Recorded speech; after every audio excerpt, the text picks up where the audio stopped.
Welcome to the ReRooted podcast with Francesca Maximé, trauma-sensitive mindfulness meditation teacher and poet.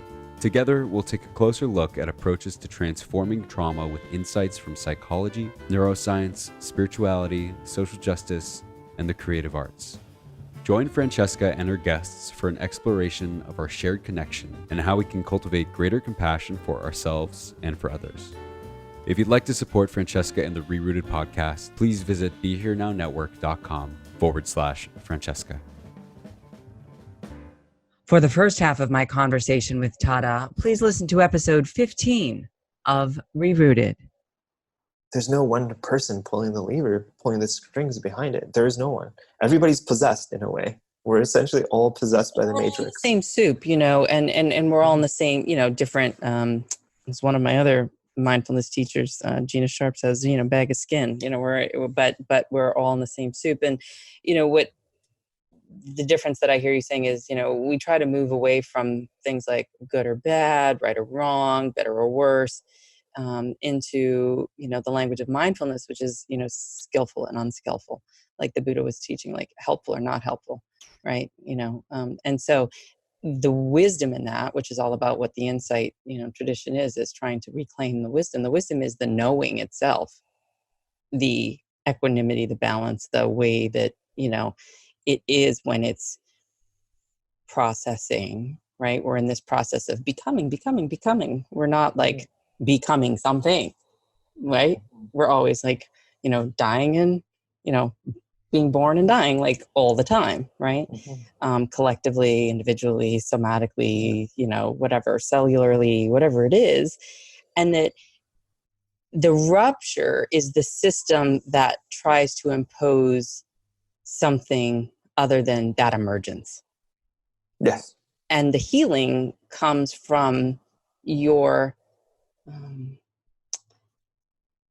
intentional setting of the compass of the awareness of that system, existing and sort of being a part of, within, if you will, to use, imperialist language that English is. And then being able to sort of drop into the place where, okay, given all of that, as again, Reverend Angel Kyoto Williams says, none of us are free until we're all free, meaning that we're in this as a collective. We're in this, like, your oppression is my oppression is your oppression, or the oppression is affecting us all, I guess is a better way to say it. In the framework that we're talking about. And even Carol Gilligan in the interview that I did with her, she talks about patriarchy. Why does patriarchy exist or persist? That's her new book with one of her students. And she was talking about it as a defense against loss, a pre-defense against loss, right? So this Newtonian world, or this social security number world that Jack Kornfield, my mentor, likes to talk about, is more along the lines of, I'm afraid to be hurt. I don't want to be vulnerable. Being intimate scares me, which is what? A trauma response. Yeah, trauma is like very Newtonian. Like it's used the word, and Newtonian matters because we live in it, right? And essentially, like the work of, I think, healing justice, though, is about understanding the relationship, between like that Newtonian and quantum world, and making sense of their connection and how they relate to each other. And that's why embodied practice is so important. Relational practice is important. Because in a relationship, when we do relational embodied practice, we get to experience how the quantum shifts affect the Newtonian world. Yeah. So give me an example of a relational embodied practice when we're not just spiritually bypassing into the quantum world, which some people... Right. Well, I think, there's like a simple... the simplest example is like sitting across from somebody and just holding them in some kind of, unconditional positive regard and noticing the changes in their body, right? That's like, so there's like a quantum shift that's happening that's perception based, but then there's something Newtonian that shows up in physiology, right? And the same that can be applied to, social justice work is, a lot of the changes that need to happen are mechanical changes in the system. But underneath that, we need we need something a lot more subtle Yeah. to drive that. It's the subtle that drives the dense. That's like one of the principles of, right? Yeah. So like the way I would say this again is when I'm working with clients as a somatic experiencing practitioner, it's sort of like the more regulated and sort of ability for me to just be present in my body and aware of what's going on in my body, and to behold, share, connect, witness, have there be no barrier, if you will, between the space that we're in at that moment, is part of what's healing in this relational, embodied way. Yeah. I feel that. Yeah. And when you kind of graduate that to like a cultural somatic kind of understanding and watching the effects, like, for example, like, it's kind of how Western society talks about movements, you know, like, for example, like you might say like the, you know, Black civil rights movement, there's these leaders and they did the work. That's like the white Western narrative, is like, there's these people that were leaders of organizations. They rounded up people and made this huge change. That's like the narrative that's sold, right? That's the story of Black liberation according to the History Channel or whatever, right? How we understand it. Mm-hmm. And I'm a dancer. You know, I'm a street dancer. So yeah, you're great. like, People got to go to your Instagram page and check it out. no, don't do that. That's No, they fun. can. Yeah, they can. But you know, like, you know, a lot of mine, like, social justice kind of orientation came from studying in those street dances, starting about 10, 15 years ago. So I started pretty late in my life. I'm 41 now, and so it was in my 30s or late 20s that I started exploring that. But so what people don't get, I mean, that's what I mean, the subtle informs the dense, is that like, okay, so when you're talking about the civil rights movement, our narrative often focuses on often even, let's say, like, even name that, like, men, even like powerful men in leadership positions, not all exclusively, but that's kind of where, you know, that's kind of where it centers. And not saying those people aren't heroic and important, and, you know, including like the trans and folks and the women, you know, who are also showed leadership, you know, all those people being really important, not taking anything away from that. But what you start to see and understand is that, like, the when you're talking about bottom up approach, right, and we do in somatic therapeutic work, you notice like what supports these movements is actually like parties, gatherings, I love like it. yeah, like Soul Train, you know, like really actually, like, Right. or actually Soul Train's like post civil rights era, but you know what I mean, like like especially as a dancer, it's like the gathering of bodies of color, nonverbal communication, the spread of nonverbal language across the Americas, through you know, an ancestral lineage being kept because of you know, maintaining African Afro diasporic rhythms, movement styles, you know, like, and language alive, and culture. Like, that's actually, when you actually look at what's happening underneath, is that.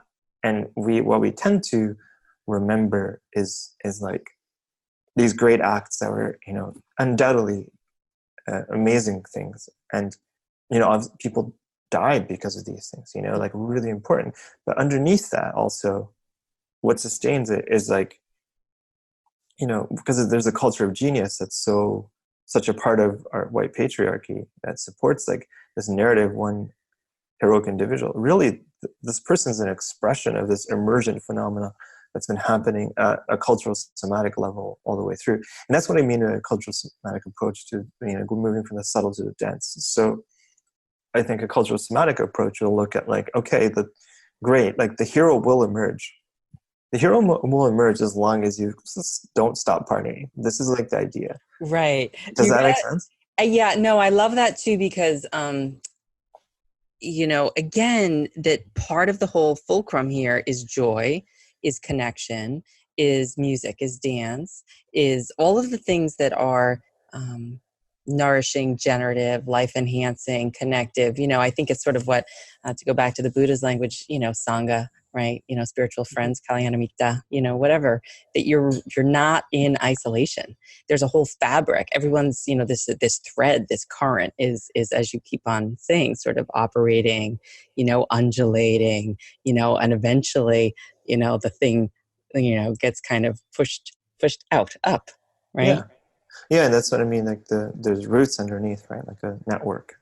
Yes. And that's and the cultural somatic approach would be like to understand that and actively cultivated that within an organism. So this is like, as opposed to inclusivity and accessibility through token. Right. We're not just doing the barbecue because we have to like have a barbecue. We're doing the barbecue because we recognize and we have an awareness over the fact that this is an integral part of our overall connectivity and Exactly. healing. Yeah, exactly. And there's something about, like the way that a lot of organizations approach inclusivity and accessibility is like kind of like grafting things to places that have no nutrients. There's like no network underneath. So just like you can't just like plant something where there's nothing been happening underneath. I love how you just said don't that. do that. Grafting things to places where there are no nutrients. Exactly. Like I was recently introduced to a program that was meant to reduce gun violence in a Brooklyn community, in communities of color and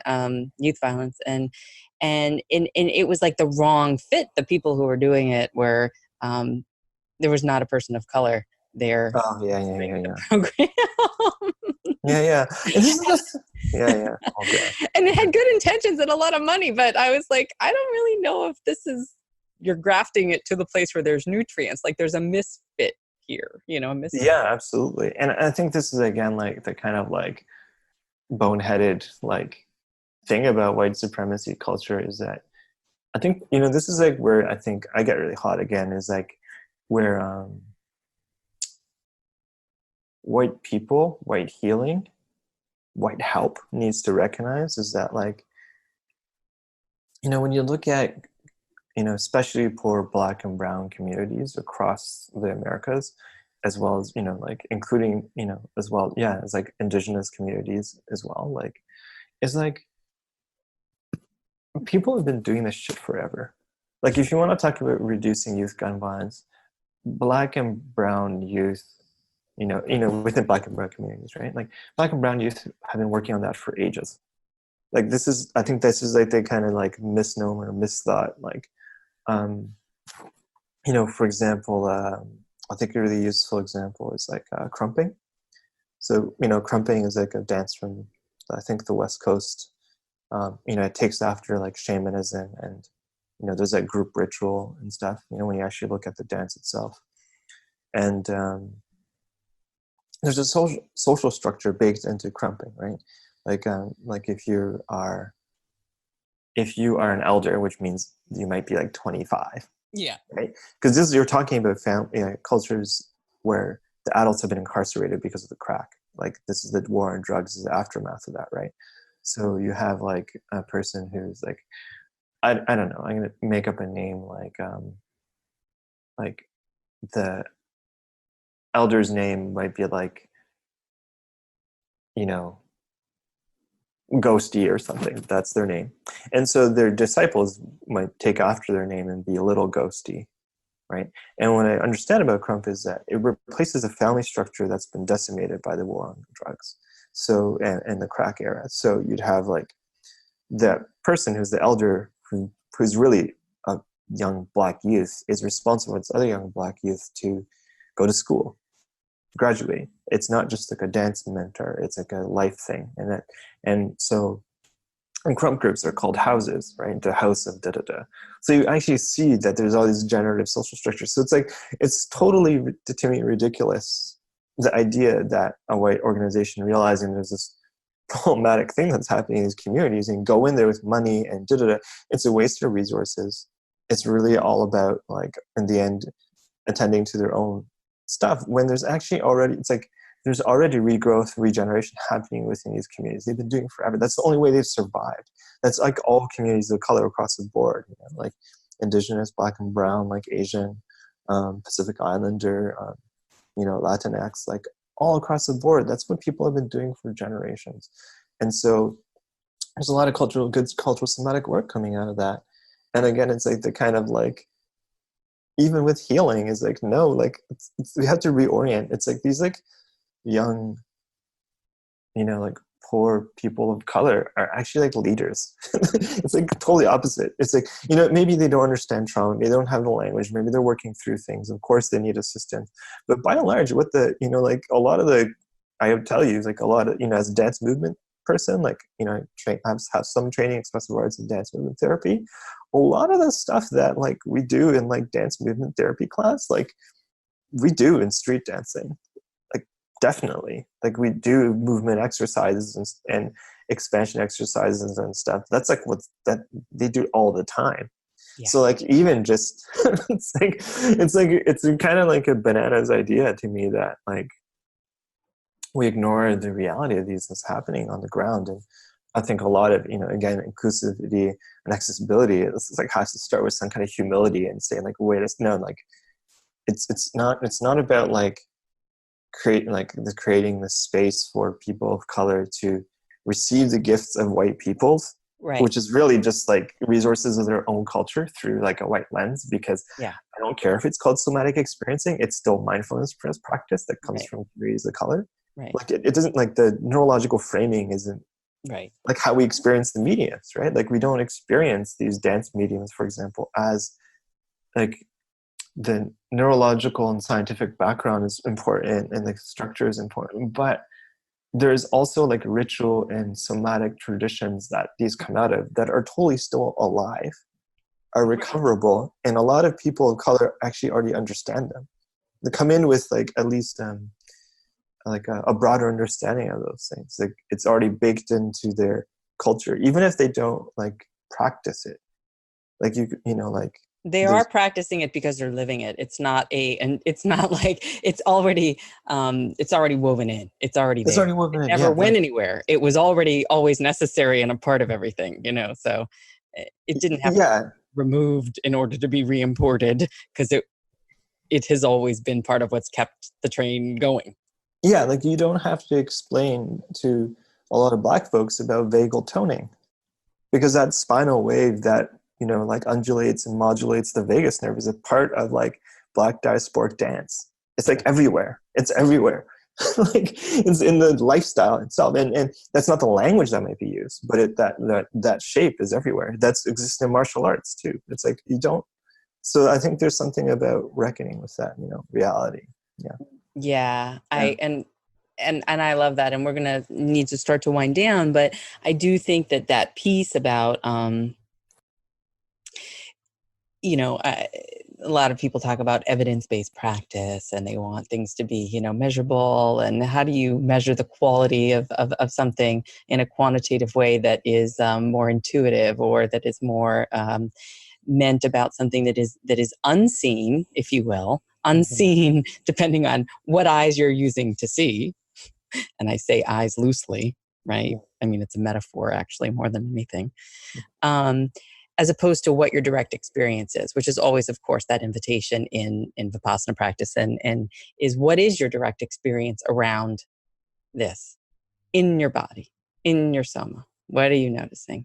And how does it shift when you're in community and with these practices? And you just mentioned ritual and krumping and all of that. You know, I really think that is the fundamental piece that a lot of communities, especially as Ruth King says, you know, when we're not, she's the Dharma teacher who wrote Mindful of Race, not the inability or the inawareness around like, let's claiming whiteness as a race, as opposed to just like as the water that we're in, you know, that as we can begin to shift into this place of like, we need ritual.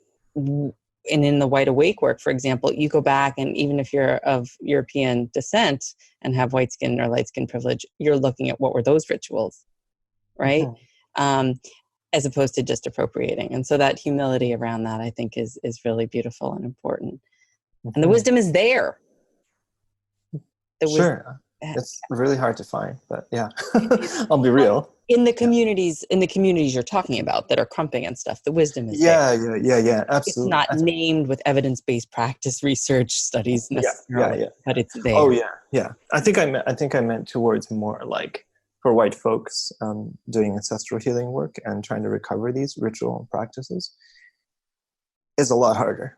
frankly. Like, it is actually a lot. Like, and we're winding this down, but I think maybe it's helpful because I'm thinking, you said like there may be mostly a white audience for this, so it might be interesting for white folks. Well, I'm making that assumption, but okay. sorry, world. I said that. I'll own that. That was my okay. Possibly. I mean, it wouldn't surprise me based on like my experience, right? I think there's something about going at like.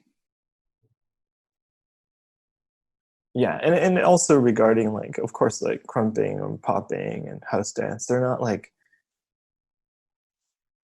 the pure ancestral authentic forms or anything. They're the forms for this generation, but they're also not dissociated from the reality of struggle and requirement of resilience. And that's what makes them authentic in this place now.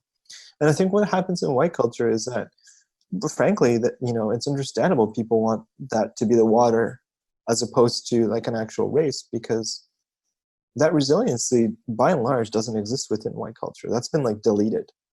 So there's a long history of that. Like, when you look at like European culture, which is the ancestral culture of white culture, it's pretty void of somatics for a long time.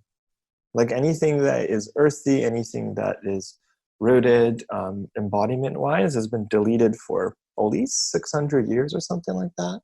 Like for example, I was talking to, there's a man named Michael Newton, who's a scholar on Gael culture, so Highland culture. And, he talks about, what people think of Scottish Highland dancing. And how, a lot of folks practice Highland dance as a kind of like return to authenticity, right? The reality is, he said, like what we know as Highland dancing is so impacted by the taste of the French court. So ballet is like has so much influence over the posture of Highland dancing. We don't even know what Highland dance looks like what it was meant to look like from like the perspective of an indigenous Highland culture. There's absolutely no record. There's no way we can only, and it's interesting to realize that like there's no semblance. There's this kind of like really aristocratic embodiment style has been disseminated all across Europe, right? And that's the legacy that a lot of white folks live in. That's so that even when we try to go back for a lot of white folks, there's nothing there. It's like it's so far removed that, and so it's obvious that when you're coming from that place and have such poor cultural attachment base, we need to, when that happens, like I did that, like I went towards like hip hop and culture to reintegrate myself. Like you need another place where there's embodiment and resilience still somewhat intact, or like actually well intact even. And that's why a lot of people get pulled into cultures of color who are white, because I call it ancestral echoing. It's I don't think it's because people think, or maybe on some level they wish they were somebody else or something like that, but really what's happening is a desire to go back to the cultures that they came from and understand them. There's it's cultural attachment, like craving, that's trying to be fulfilled. And in the Western therapeutic traditions are essentially representations of that craving and needing to go back to some kind of resource where ritual and embodiment, all that stuff made sense. And then that not existing within white culture, right? So needing to get to mindful practice, Afro-diasporic dance, like clown, like indigenous clowning, there's all kinds of stuff that is being resourced, right? And that's kind of, the reality. And one of the things, that's interesting that comes out of that is like, when we're on this topic of Highland dance, it's kind of like a tangent almost, but interesting things happen. There's a style called buck dancing. I don't know if you ever heard of it. It's in the Appalachians. And what it is, it's a mixture, right? This is fascinating. It's a mixture of there's a lot of Black folks in Appalachia, right? And so the people of the Appalachia are actually kind of like you describe yourself, like mixed actually, right? And so often some of them look white, but they're not actually purely white. I mean, very few people are, but that's a longer story, but yeah, they're like a mixture of like different peoples actually. And there's a style of dance called buck dancing that comes from there. And buck dancing is a combination of Afro-diasporic dance and Highland dancing. And it looks totally different. The feeling looks more down. So there's like a thud as opposed to like this up energy. And it's thuddy, and it has a more Afro tone. And it's interesting because, what you call like ancestral echo is happening possibly is that when you actually look at buck dancing, it might be more like what Highland dance used to look like. Sure. But it had to go through like an Afro frame to land back where it actually may have came from. We never know. But you might imagine that like you had this Highland dancing thing or jigging or, like this more like, kind of like, Scottish, Irish type of dancing that needed to actually mix with Afro culture to reclaim something how it might look like. And so I think in terms of the psychotherapeutic world, I think that's kind of where we are. Like there's been a process, and now for things to really be alive in this next stage for a lot of these healing traditions that have been stewarded in white spaces, there needs to be a lot more mixing. There needs to be a lot more opening up, and there needs to be, like a recognition that, wisdom held, away from the center of whiteness, and like that has a chance. Yeah. That has a chance of doing something. So I think that's kind of like where we are. Beautiful. So just want to, share that as a Yeah, final note. no, I think that's a rich way to end, and I really, really appreciate that. And I just want to name, a couple things that we've used terms in this conversation that some people might not be familiar with, and I would invite them to Google them or use whatever search engine you might like. If it's something like cis or Turtle Island or Krumping or any of that, I would invite you to just, maybe take a moment, if you've already spent this much time with us, and then just kind of, explore and see what happens, because you might then sort of get a bigger, richer feel for some of the things that we're talking about. And I just want to also invite Tada, before we leave, can you just share your website? I love the name. It's called The Selfish Activist. Tell me where that came from, if you can, and a little bit, and tell people how they can find you. Yeah. You can find me at selfishactivist.com. The name kind of originated from it being an oxymoron or a paradox, right? Of,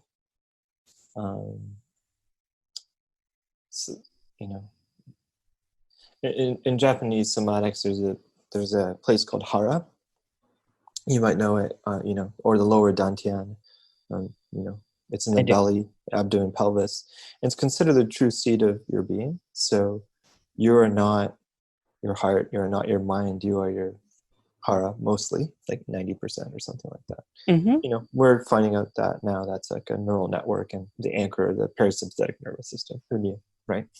So hara is a place of self, and it's actually intensely selfish. It's about your desires. It's about what you want to eat, like it's about sex, like, all the things that are just like really about your selfish desires. And one of the paradoxes that comes up in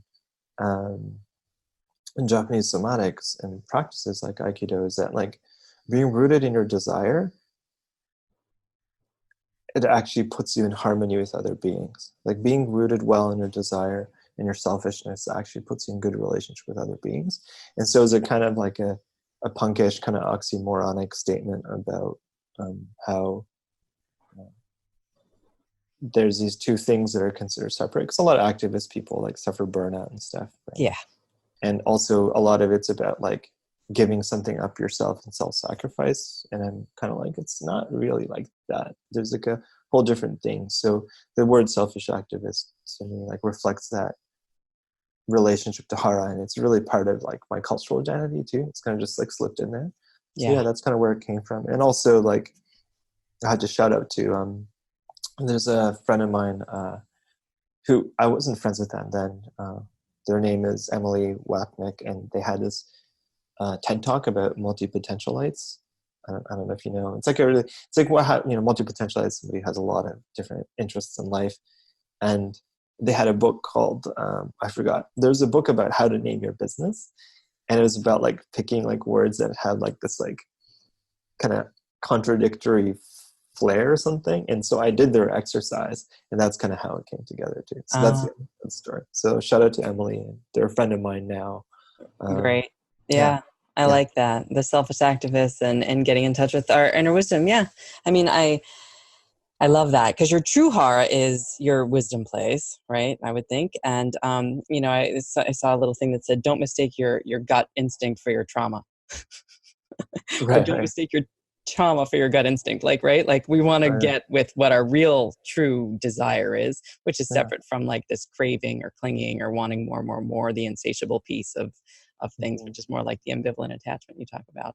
And really get back to like, hey, this is what my seat is in the midst of it all, my unique presencing in this Newtonian, quantum world, and however way I manifest or we manifest. And and I got to get in touch with that. And then if we each do that, I guess in theory, we'll be more harmonious as a collective. And the work of cultural somatics is kind of a little bit of a map on how we get there. One of them anyway. Yeah, it's definitely a map. And in my own practice, particularly because I have, Asian somatic kind of ancestral lineage thing. It's most of it's in hara. Yeah. Yeah. Beautiful. Mostly it's that. That's almost everything.